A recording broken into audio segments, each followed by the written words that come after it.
Hello everyone, today I'm going to show you how to force defrost on a Hotpoint refrigerator. This method also works on some General Electric models, so stay tuned and watch how it's done.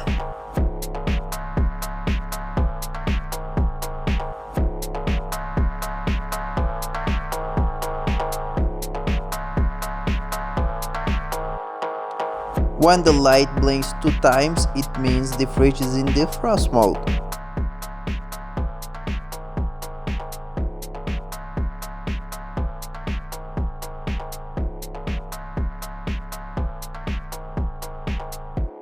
Then you can check with your hand, it should get warm in 2-3 minutes.